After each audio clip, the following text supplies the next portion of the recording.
Hi, for this tutorial we're going to take a look at how to send one message to multiple lists. So let's go ahead and make sure that we're on our correct list that we want to use for web tutorial. I'm going to go up to Messages and then down to Broadcast. And I'm going to use this to send one message to several of my lists if the message that I'm sending is applicable to those people. So let's go ahead and click on New HTML Message. And we're going to come down, we're going to do our usual work with designing our email. Let me just go ahead and click on this one. And let's say that I want to put my message in. And once I put it in, I'm going to click on Test and Preview as usual.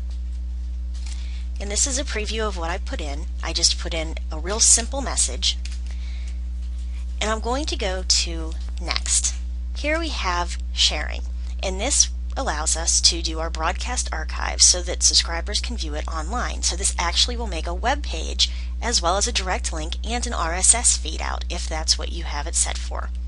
It also can put it directly to your social media channels if you'd like. And I'm going to leave my sharing set to on. And I'm going to go to Next. Next are my send options. Here I've got my scheduler so I can schedule the message to be sent at a later date, and then here I can set the date for later.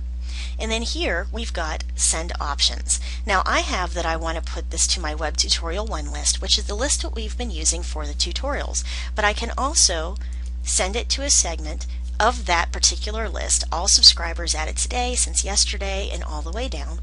And we can also choose here whether we want to include or exclude other lists that we have if this pertains to those people. So you can click under Include at the top and it will include all of them, or you can switch any of them that you don't want to set it to exclude. And this will make sure that it only sends it to the people who are on these lists. Down here I'm going to leave it on Track Clicks on Website Links and Messages, and email me when the quick stats are available, and then go ahead and click on Save Message. And now my message has been saved, and it's under my pending broadcasts. Now under here you'll see that it also has that it's queued for these particular email lists and excluding these ones, and you can insert your subject here.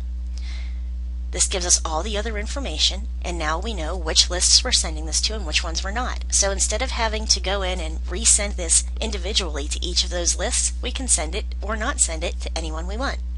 So I hope that this tutorial helped you out. It's really going to make working with Aweber a lot faster. Thanks for listening, and I'll see you at the next tutorial.